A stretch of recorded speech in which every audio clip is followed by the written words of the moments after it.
Bonjour tout le monde. Merci pour votre présence, sachant que nous avons organisé tout ça en une semaine. Une semaine, 4 jours. Voilà.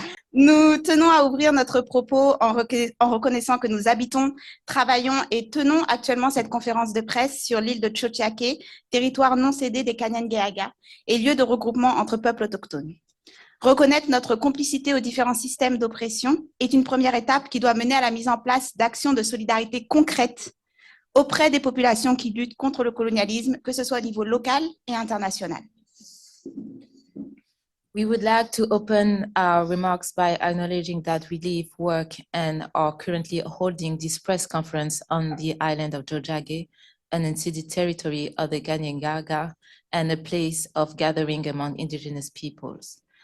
Acknowledging our complicity in the various systems of oppression is the first step that must lead to the implementation of concrete actions of solidarity with the populations that are fighting against colonialism, both locally and internationally.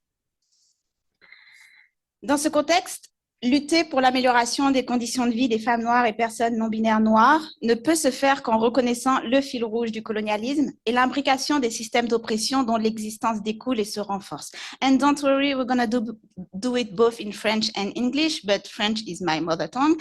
Et s'il vous plaît, ne rigolez pas quand je passerai à l'anglais. C'est compliqué. Donc, je me présente, je m'appelle Jade Almeida, mes pronoms sont elle, she, her. Mes collègues se présenteront à leur tour. Et je vais passer quelques minutes sur la genèse du projet, tout d'abord pour marquer le chemin parcouru pour en arriver là aujourd'hui et essayer de faire pleurer Marlia. Je suis... Elle pleure chaque fois qu'on fait quelque chose sur ce projet.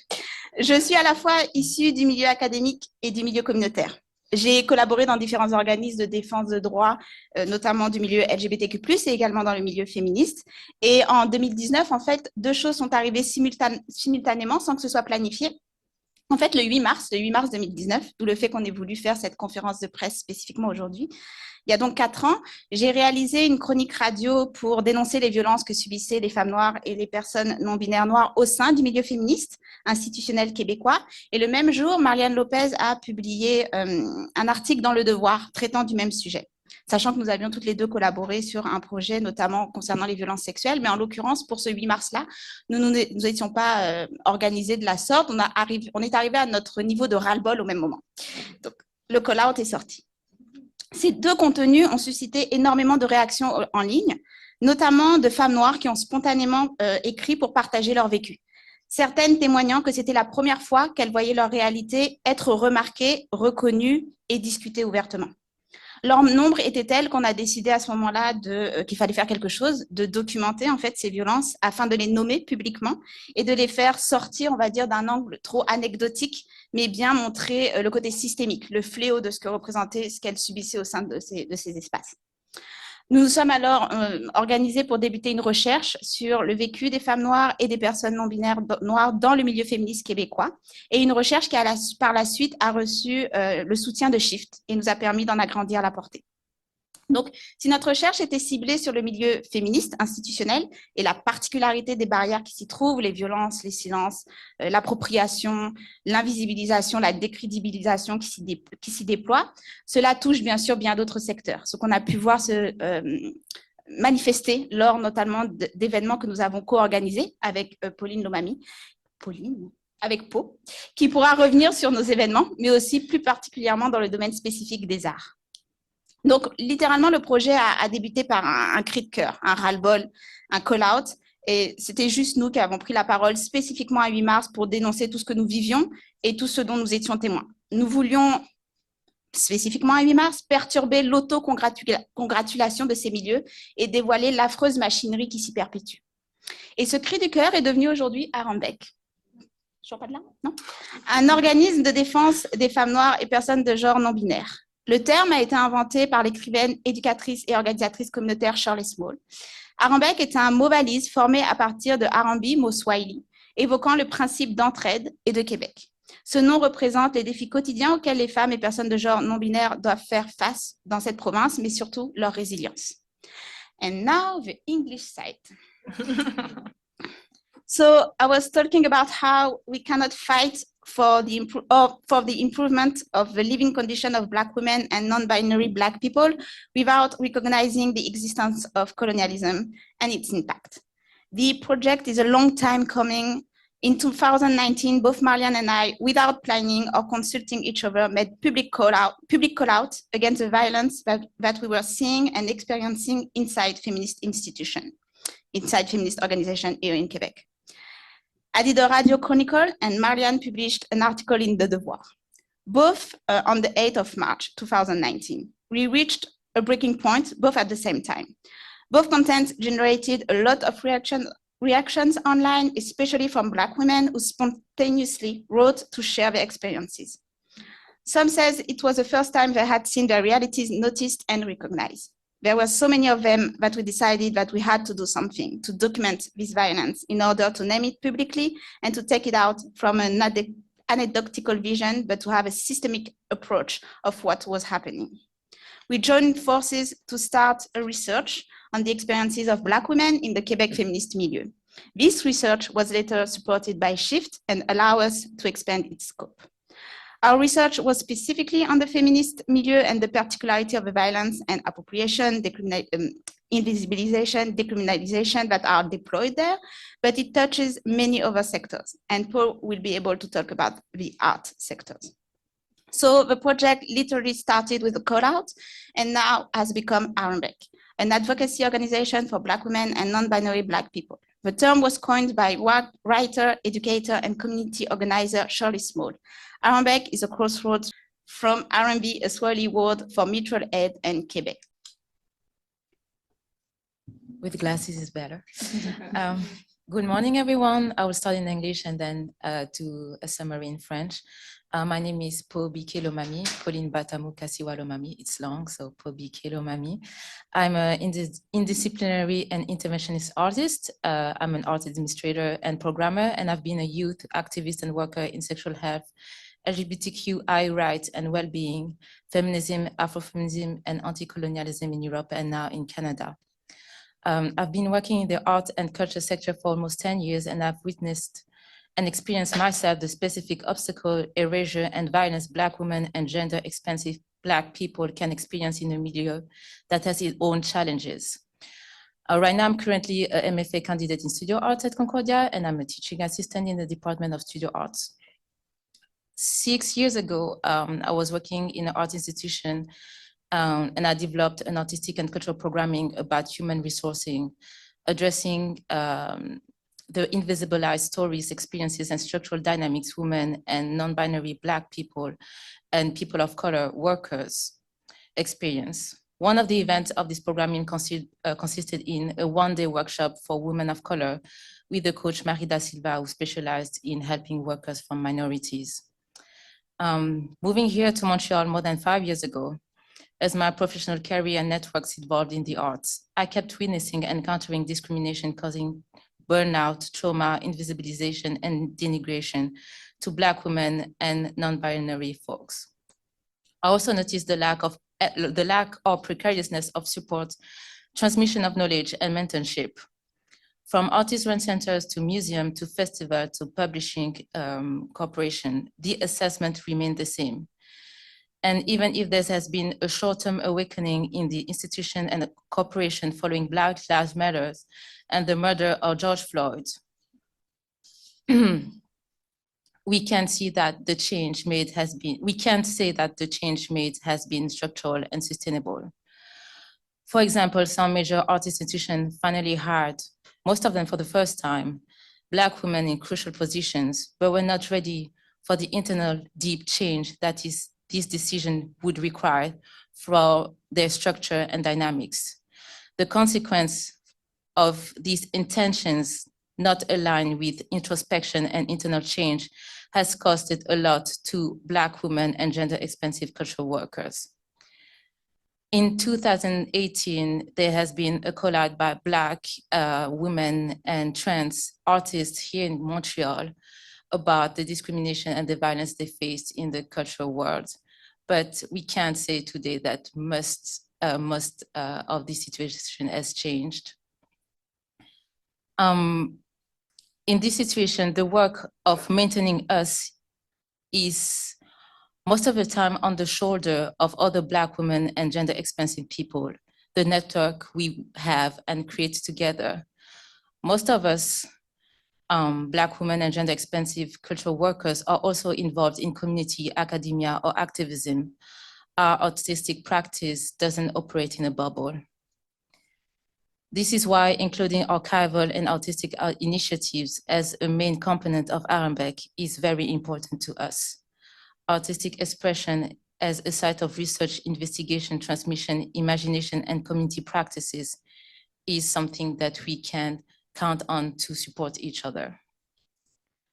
Joining Marliane and Jad, in fall 2022, we invited the coach Marie da Silva, and we organized together the event Surviving the Job, with a conference for BIPOC people and 2 workshops for Black women working in the feminist and women's rights sector and in the arts, culture, media, and creative industries. All our events were sold out. Many people, participants are here in the room today. And we received the confirmation that there is a deep need for reviving a Black feminist collective across academia, community, and the arts. We will also build collectively through archival and artistic investigation and creation.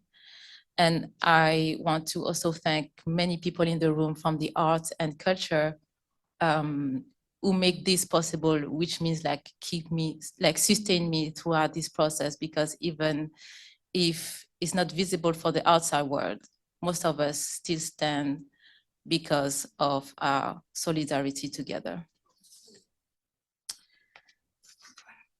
Don't cry, people. So I will shortly say that in French. My name is Pobika Lomami. It's gonna be hard. I'm bad in French and English both right now. Oh my God, let me speak Dutch. Show off. Je suis une artiste indisciplinaire et interventionniste, une administratrice et programmatrice des arts, et j'ai été une activiste et travailleuse de jeunesse dans les secteurs de la santé sexuelle, les droits LGBTQI, le féminisme, l'afroféminisme, l'anticolonialisme en Europe et maintenant au Canada. J'ai travaillé dans les arts et la culture pour presque 10 ans et j'ai été témoin et aussi fait l'expérience d'obstacles d'effacement et de violences spécifiques que vivent les femmes noires et non-binaires dans un milieu qui a déjà ses propres challenges. En ce moment, je suis étudiante en MFA, maîtrise en beaux-arts, en studio art ici à Concordia et auxiliaire d'enseignement dans le département de Fine Arts.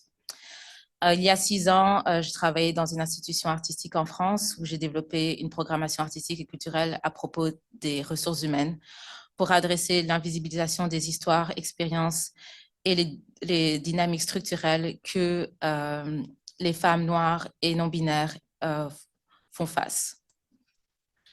L'un de ces événements consistait en un atelier d'une journée avec la coach Marie da Silva, qui est spécialisée dans le soutien aux travailleurs et travailleuses des minorités. En arrivant ici à Montréal, il y a plus de 5 ans, pendant que ma carrière et mon réseau professionnel dans les arts se développaient, j'ai continué à voir et à rencontrer la discrimination qui cause des burn-out, des traumas, de l'invisibilisation et du dénigrement pour les femmes noires et non-binaires. J'ai aussi noté le manque de support ou le soutien très précaire quand il s'agit de transmission, de mentorship et de soutien en général. Que ce soit dans les centres d'artistes, les musées, les festivals ou les maisons d'édition, le constat est le même. Et même s'il y a eu un petit réveil de court terme dans les institutions et les entreprises à la suite de Black Lives Matter et le meurtre de George Floyd, on peut dire aujourd'hui qu'il n'y a pas eu de changement structurel et durable. Par exemple, des institutions majeures ont finalement engagé pour la première fois des femmes noires dans des positions cruciales, mais ces institutions n'étaient pas prêtes à faire un travail de changement interne profond et qui devait suivre des décisions pour pouvoir accueillir ces personnes dans ces structures et dynamiques. La conséquence de ces intentions qui ne sont pas alignées avec une introspection et d'un changement interne cause beaucoup de douleurs et de conséquences pour les femmes noires et trans qui travaillent dans le milieu des arts et de la culture. Dans ces situations, le travail de nous maintenir ensemble et de nous maintenir pratiquement en vie repose sur un réseau de femmes et de femmes et trans, de femmes noires et trans noires, un réseau que nous construisons ensemble. La plupart des femmes noires et trans qui sont travailleuses culturelles sont aussi impliquées dans la communauté, dans le milieu académique et dans l'activisme. Nos pratiques artistiques ne s'opèrent pas dans une bulle. C'est pour ça que inclure des initiatives d'archives et artistiques comme une partie importante de Harembek est très importante pour nous. L'expression artistique est un lieu de recherche, d'investigation, de transmission, d'imagination et de pratiques communautaires. Quand j'ai rejoint Marliane et Jade en été 2022, nous avons décidé d'organiser une série d'événements appelés « Survivre le taf », « Survivre le travail ». Et nous avons invité la coach Marie Da Silva avec qui j'avais travaillé en Europe. Nous avons organisé une conférence pour les personnes racisées et 2 workshops, 2 ateliers pour les femmes noires qui travaillent dans les milieux féministes et des droits des femmes et dans les arts, la culture, les médias et les industries créatives. Tous nos événements ont été complets. Nous avons dû les redesigner plusieurs fois pour accueillir plus de gens. Mais nous avons aussi eu la confirmation que nous avons besoin de raviver un collectif Black féministe, un collectif féministe noir, afroféministe, à travers le milieu académique, communautaire et des arts. Nous pouvons construire collectivement à travers nos archives et nos pratiques artistiques pour créer ce réseau entre nous. Merci. Good morning. Thank you all for your presence this morning. Special thanks to all the Black women who have been supporting us and are here today in this space and online. I have been organizing within the Quebec feminist movement since I arrived as a migrant single mother in 2015.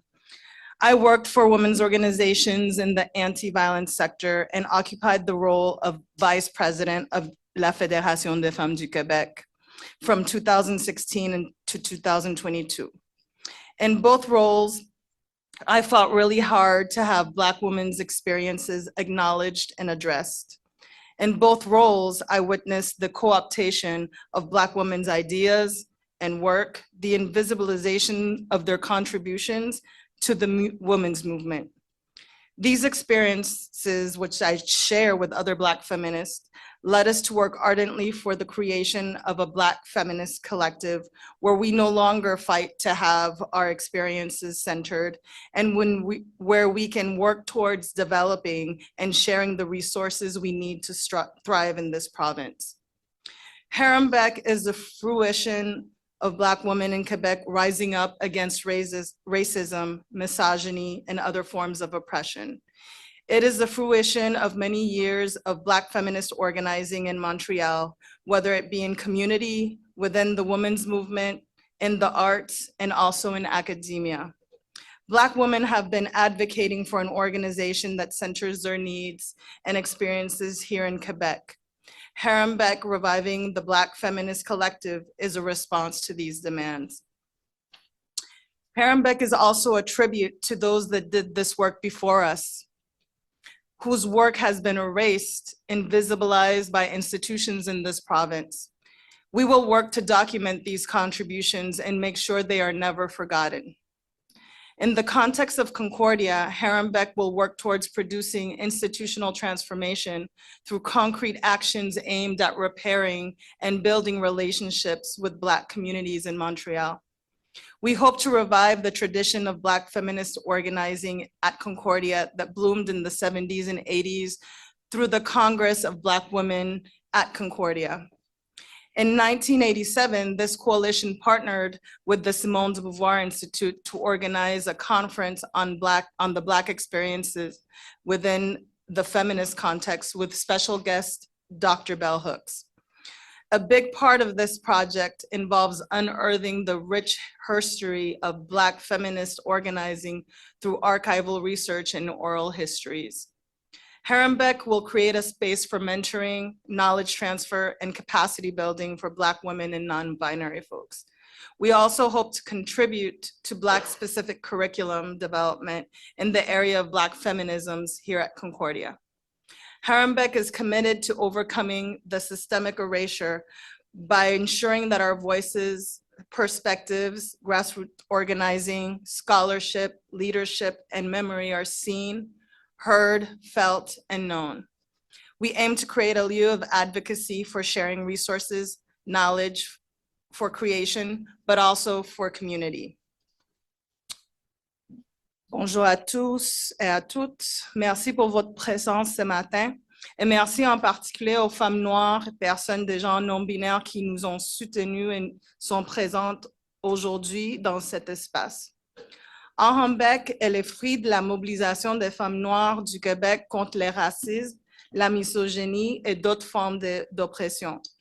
C'est le fruit d'années d'organisations féministes à Montréal, que ce soit dans la communauté, au sein du mouvement des femmes, dans les arts et dans les milieux universitaires. Les femmes noires et les personnes du genre non-binaire ont réclamé une organisation centrée sur leurs besoins, leurs expériences ici au Québec. Harambek, renaissance du collectif féministe noir, est une réponse à ces demandes. Harambek est aussi un hommage à celles qui ont fait ce travail avant nous, dont le travail a été effacé, invisibilisé par les institutions de cette province.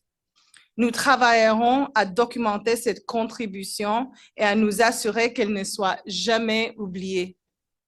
Dans le contexte de Concordia, Harambek s'efforcera de produire une transformation institutionnelle par le biais d'actions concrètes visant à réparer et à développer des relations avec les communautés noires à Montréal. Nous espérons raviver la tradition d'organisation féministe noire à Concordia, qui s'est épanouie dans les années 70 et 80 à travers le Congrès des femmes noires de Concordia. D'ailleurs, en 1987, cette coalition s'est associée à l'Institut Simone de Beauvoir pour organiser une conférence sur l'expérience des femmes noires dans un contexte féministe, avec pour invité spécial la très regrettée Dr. Bell Hooks. Une grande partie de ces projets consiste à déterrer cette histoire riche de l'organisation féministe noire par le biais de la recherche dans les archives et de l'histoire orale. Harambek créera un espace de mentorat, de transfert de connaissances et de renforcement des capacités pour les femmes noires et les personnes non-binaires. Nous espérons également contribuer à l'élaboration des curriculums afro-centrés dans les domaines du féminisme noir ici à Concordia. Harambek s'engage à s'attaquer à l'effacement systémique et en s'assurant que nos voix, nos perspectives, notre organisation de base, notre érudition, notre leadership et notre mémoire soient vues, entendues, ressenties et connues. Nous visons à créer un lieu de plaidoyer pour le partage des ressources, des connaissances, pour la création, mais surtout pour notre communauté.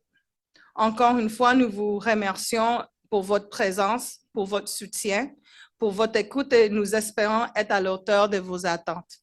On a oublié de dire, mais vous allez voir des slides qui ont été envoyés de manière très généreuse par courriel, par différentes personnes et qu'on a trouvé aussi dans certaines archives.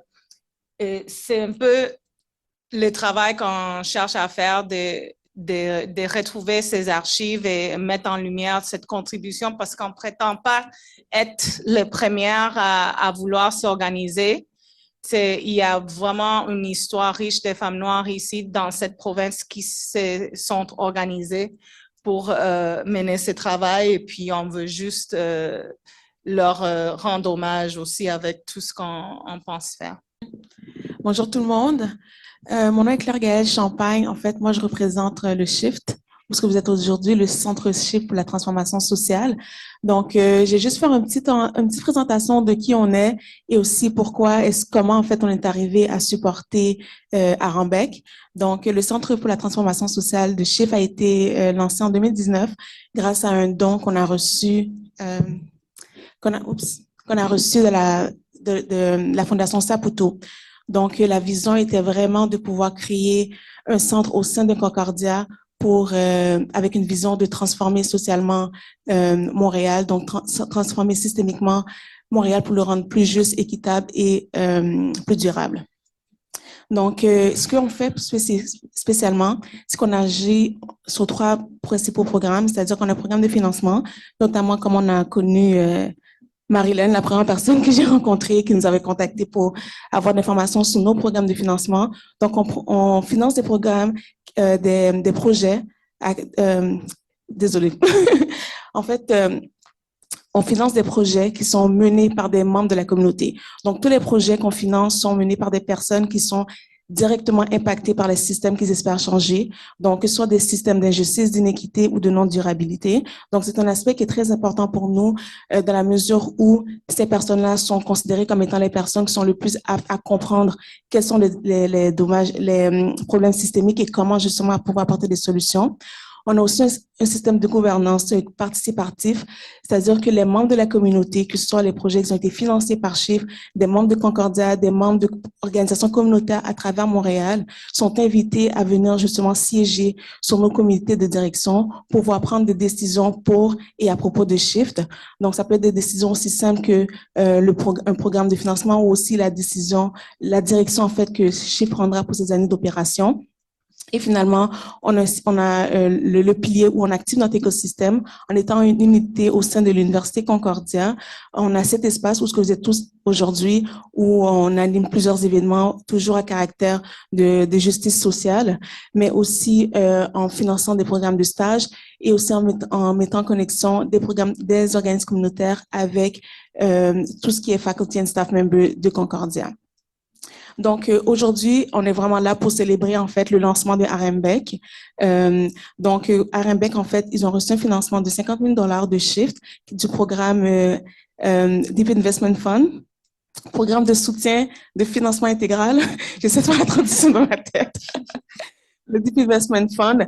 Et en fait, c'est un nouveau programme qui a été lancé cette année et le but, c'est vraiment de pouvoir apporter un support supplémentaire à des projets qui ont déjà été financés par le Centre Shift.